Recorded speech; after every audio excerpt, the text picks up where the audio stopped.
This morning's subject is the four mighty ones.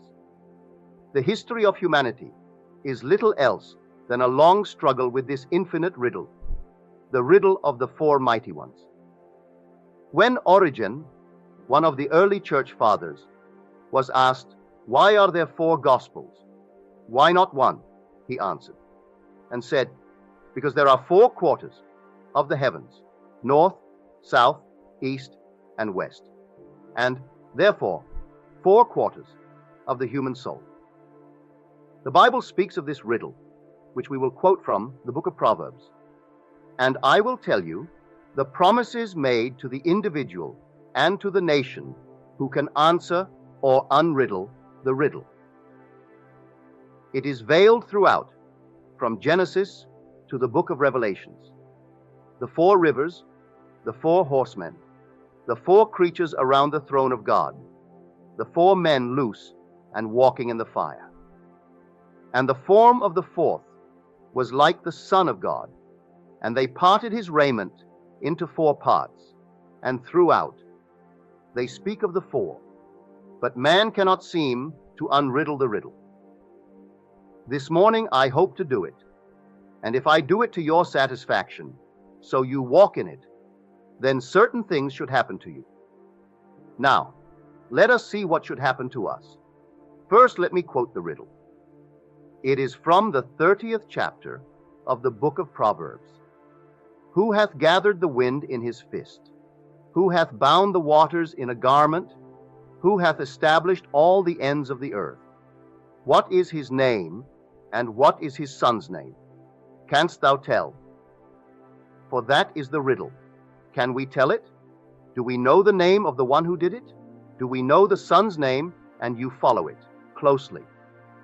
The first is spirit, the second is water, and the third is earth. That is the question asked.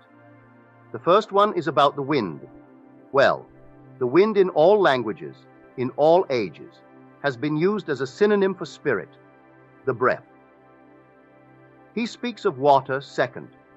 The mystic knows water in the Bible, and all scriptures symbolize psychological truth, the ideas that men entertain as truth, either true or false.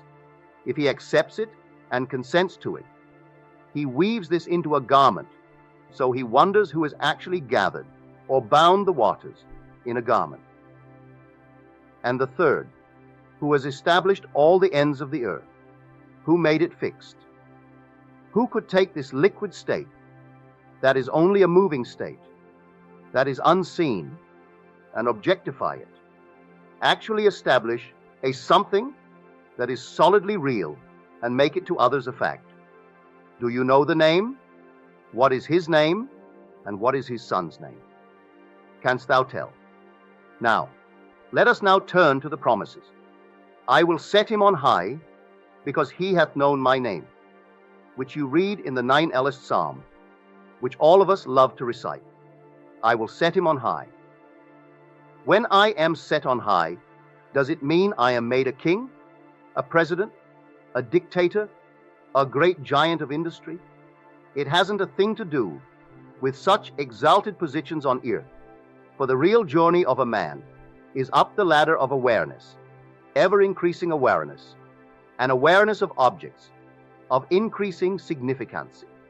But I am set on high because I know the name. A bird will not be merely a feathered creature. A bird will be to me what it was to Blake, simply a wonderful delight, a heavenly delight, bringing me a message. Birds will talk to me, not as you understand language, but their very flight will reveal to me God's intent. They will speak to me. Not only trees, birds, everything in the world is the language of God.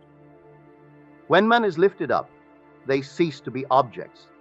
They are expressions of meaning.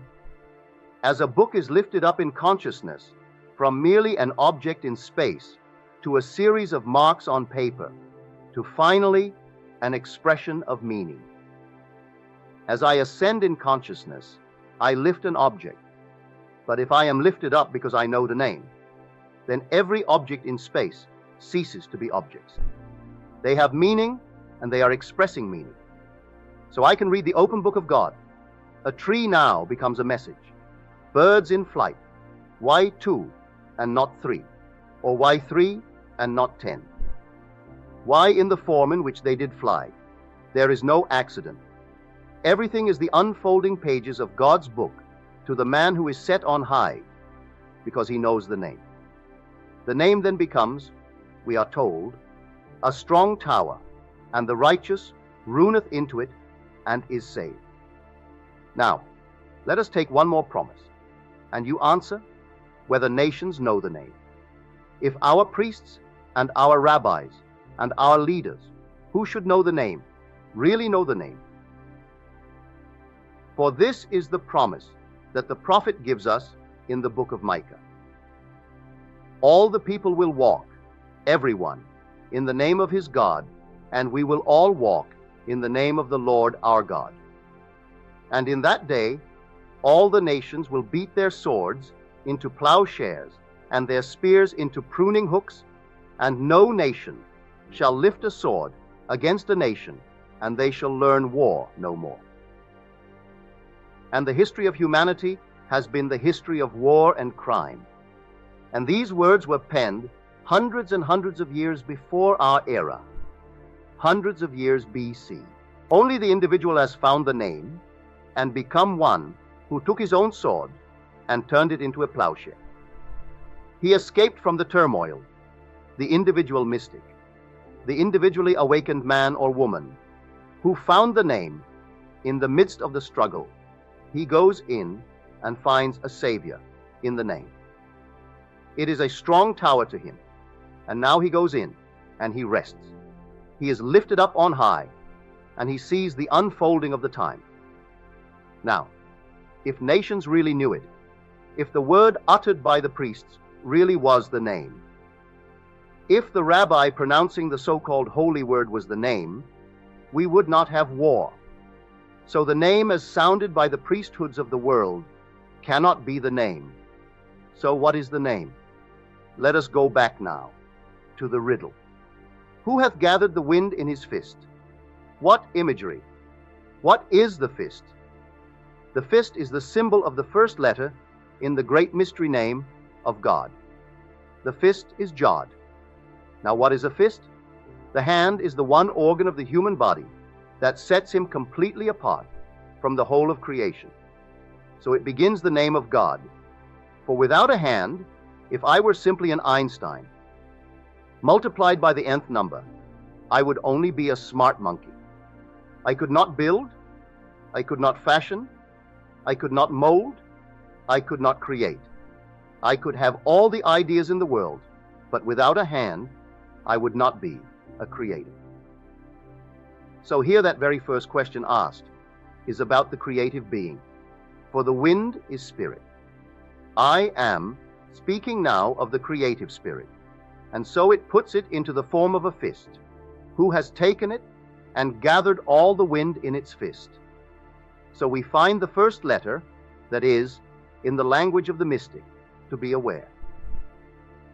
Can you conceive of being any place in this world and not being aware? You may not know who you are. You may not know where you are. You may suffer from total amnesia, but you can never, in eternity, not know that you are. It is the one thing of which man is sure, I am. He knows that he is, and he doesn't know who he is, and where he is, and what he is, but he cannot stop knowing that he is. So that is the very first question asked. That creative spirit, which is the Jodi, which is simply being aware. The second one, now. Who bound the waters in a garment? When I speak of garments in the scriptures, they symbolize what the mind wears. When a man is clothed in soft raiment, we are told he is in the king's house, and the kingdom is within. He does not have teachings concerning external life. When a man comes clothed in camel's hair or a leather girdle, these are made from external objects, made from skin, made from hair, the most external thing on a man. So that man's teaching is represented by external things. Therefore, he speaks externally. He does not speak of the kingdom within, he speaks of the things without. That man should do. You have 2 coats. Give one to one who has not any. You have more than you can eat. Give some to one who is hungry. But when one comes wearing soft raiment, he doesn't tell you anything to do on the outside, for he is now clothed with the clothing of the king, and the king is in the kingdom, and the kingdom is within. So we speak now of a garment. A garment simply represents the intelligence of the individual, or what the individual has accepted as true.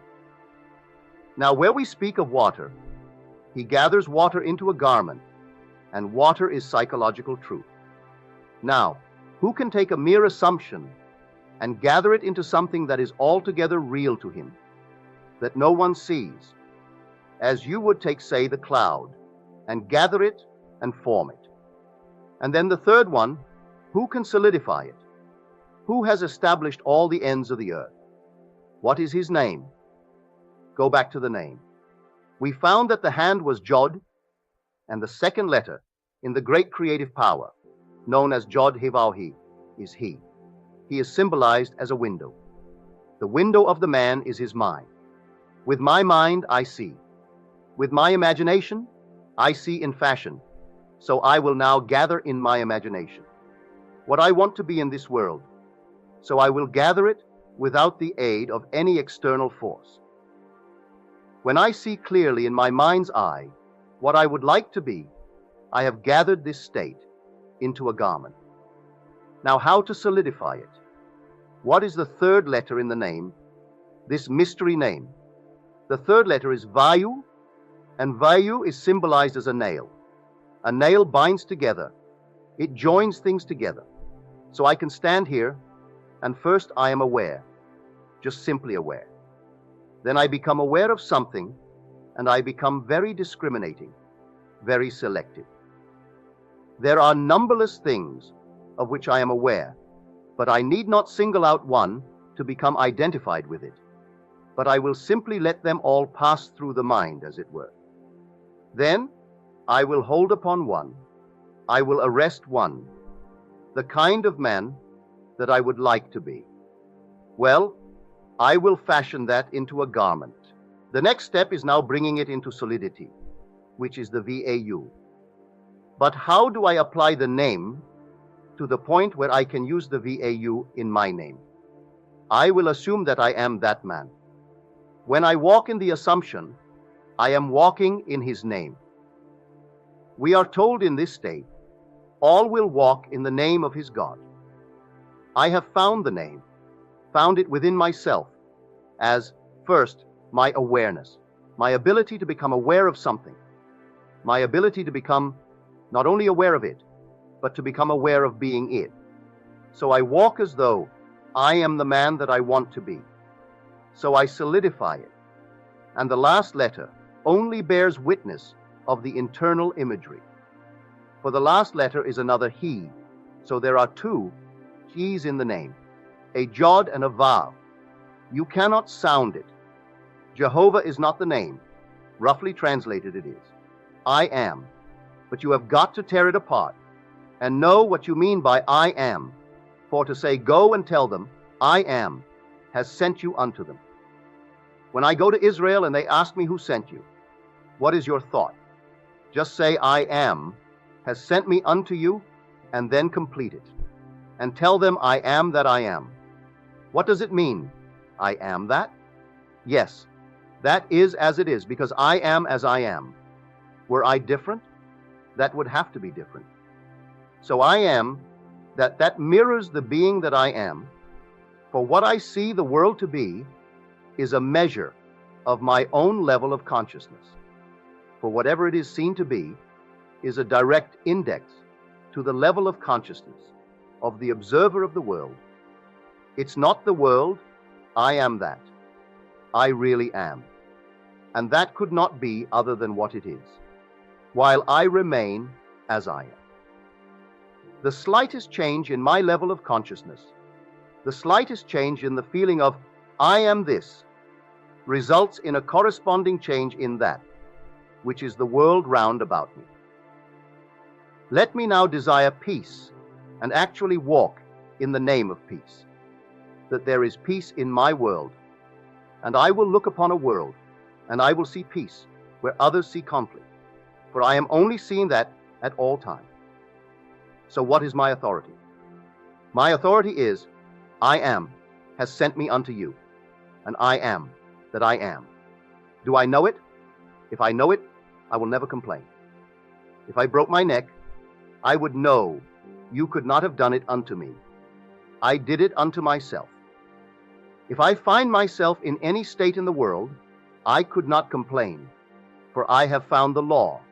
I have found the name by which all these things are gathered together.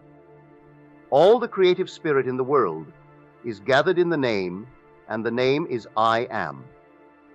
But the name must be torn apart and be shown as four mighty ones, and not just the single. It is all one, but there are four distinct functions of the one. There are not four fingers or four separate beings living in man. God is one, and his name is one, but there are four distinct functions, and you can call them the four Gospels. Call them the four garments that he wore. Call them the four rivers flowing out of Eden. Call them the four creatures surrounding the great throne of God. Call them four, but understand what you mean by the four. So when you walk the earth, can you walk in his name? If I can walk in his name, then I know what built the world, what keeps it sustained, and establishes every end of this fabulous, wonderful universe. It is the name, and the name is simply I am. It is not Jehovah. It is not Christ Jesus. It isn't the Lord.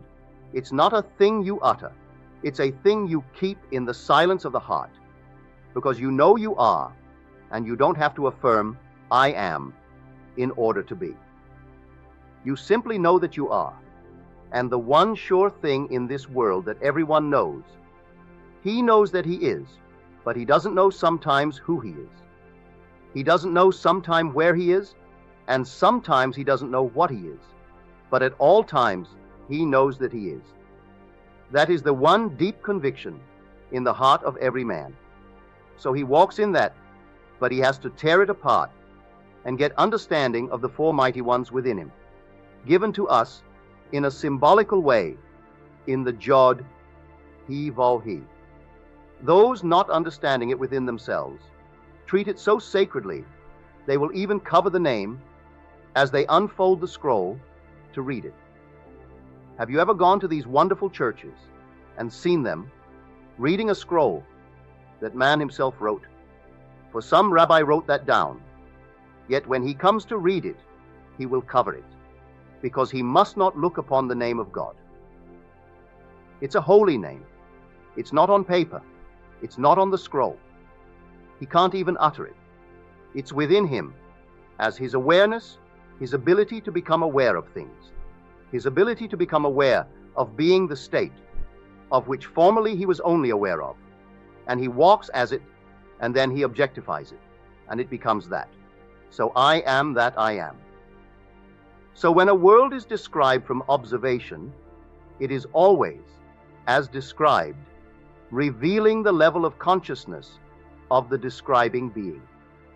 It is not the world that changes automatically if I, in one little way, change within myself. Now today, test it. Test the name. He said, I have kept everything you gave me in your name, and your name and my name are one. We have the same name, so when you spell the Son's name, strangely enough, you start off Jod He Vav. When you spell Jesus in Hebrew, it begins Jod He Vav. You don't have to go further. That is the creative power.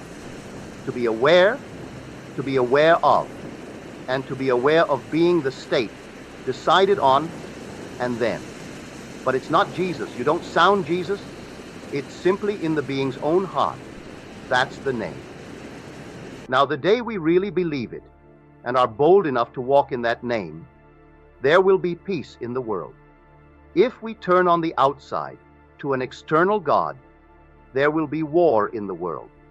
For you have denied me, and when you deny the real God, there is confusion and conflict in the world. So any man who turns to a power outside of himself and bows before it as some sacred relic or some sacred object, or in any other way turns to it, he worships idols, for the living God is within you. Ye are the temple of the living God. He's not outside, and to look on the outside is to be led astray. And when you are led astray, you are led into confusion, and nothing but confusion would result, and therefore conflict and war.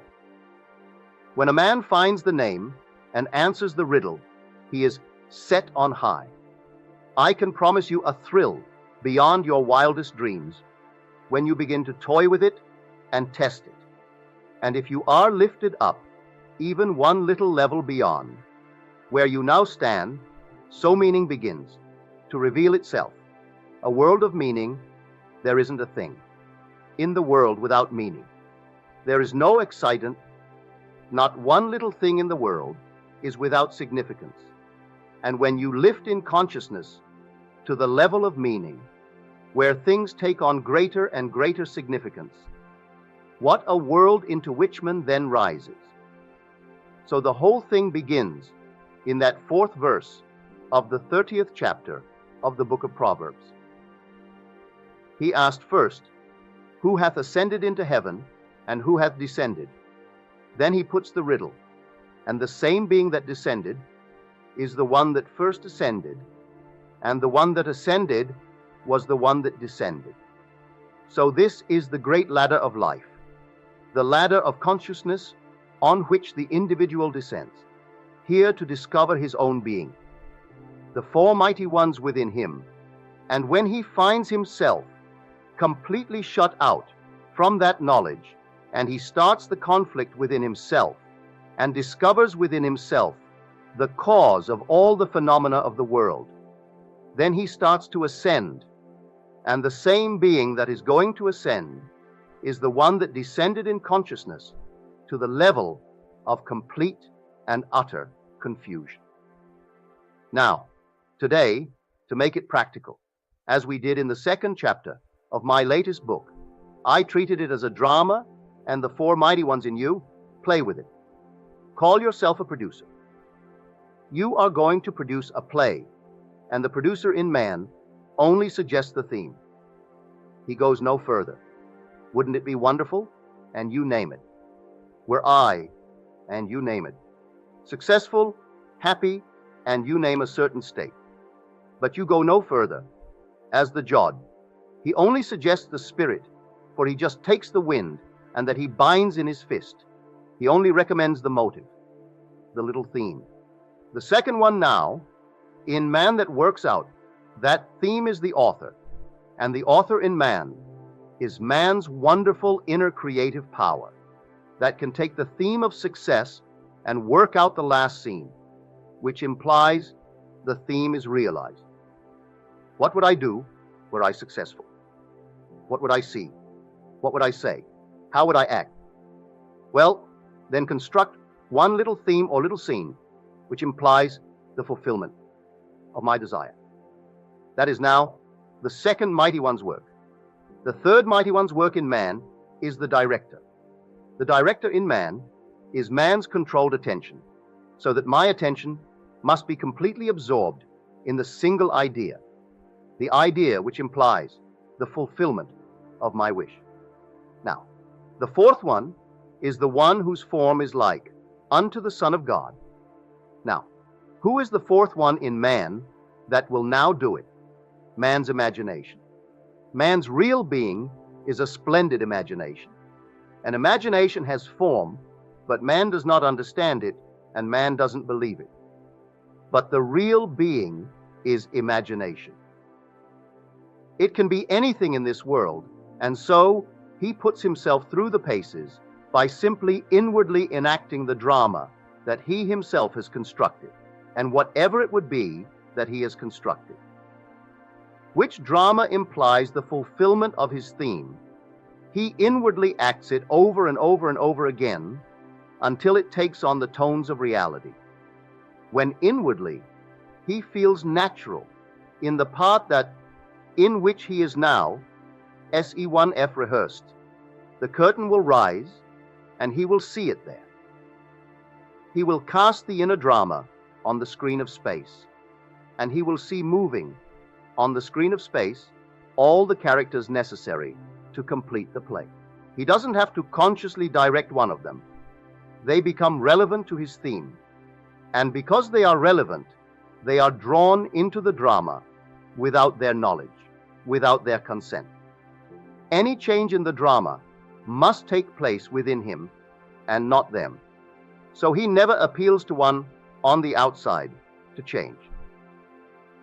He leaves them just as they are, and he rewrites the play within himself and changes the end.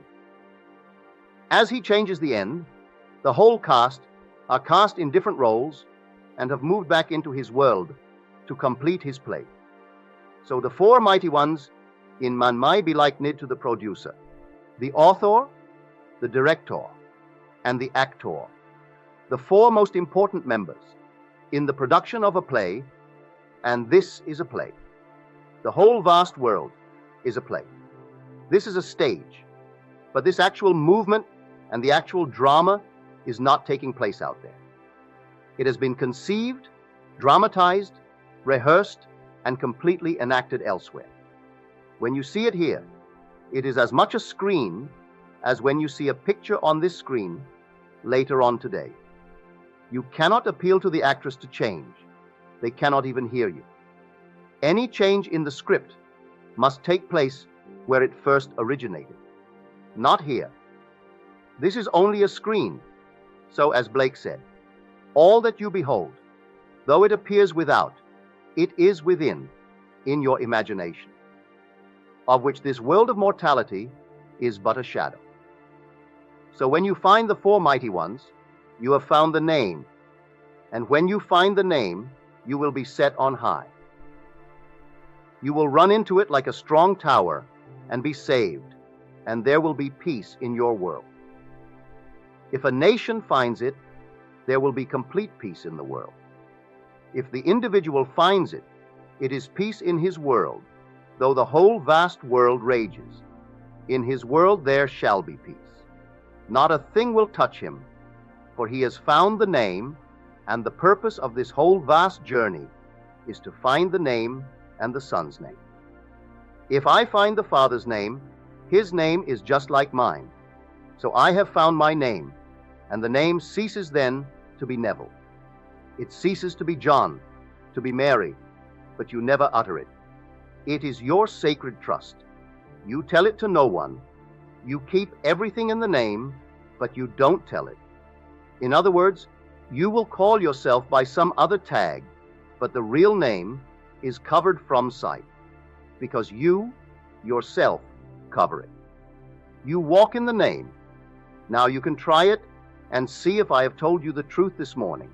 See if you cannot conceive of things today and identify yourself with it. Remain faithful to that association and see if that association will not result in a corresponding state in the outer world. Boldly assume that you are the one that you want to be. Remain faithful to the assumption and see if it will not establish itself and become hardened into fact. And you will know then the one who really establishes all the ends of the earth. For your earth will be anchored down and bearing witness of the man, the woman, that you have conceived yourself to be. Then you will be free of the greatest tyranny in the world. And the greatest tyranny in the world is the belief in the secondary cause. There is no second cause. There is only first cause. And the cause of everything is the name. But when you don't know it, well then, you blame another. And I cannot conceive of a greater tyranny than the belief in a second cause. There is only one God, expressing himself as four mighty ones within the individual. So think now of your personality as something that is informed by this mighty selfhood, but informed by it in respect to its level of consciousness in varying degrees. On one level, I am informed as to the language of birds. On another level, the language of trees. And on another level, the language of the motion of clouds. Every little formed cloud is telling me something. Every little ripple is telling me something. On a certain level, the language is revealed. On a lower level, it is simply an object moving in space. Lift up the object only, any object, and it takes on increasing significance. And what a thrill when man so lifts himself that everything is talking and telling him of the kingdom within himself, that not one little thing is by accident, that the bird that seemingly is wild and simply lit in your yard, just for a moment, on its way south or north, did not by accident light. It brought a message, and every little thing in the world is telling you something when you rise in consciousness. And you rise in consciousness the day you find the name and walk in it. For I will set him on high because he hath found my name. He knows my name. The only reason for the lifting up was the knowledge of the name. So you take this morning's drama, enact it within yourself, and see if you, yourself, cannot prove to your own satisfaction. You have found the name by changes in consciousness. Not only here, but your dreams will change. Your visions will change. Everything will change, for you have changed. And the success, or rather the change, or the cause of all change is you. No other cause. If you change, everything will change. And now my time is up.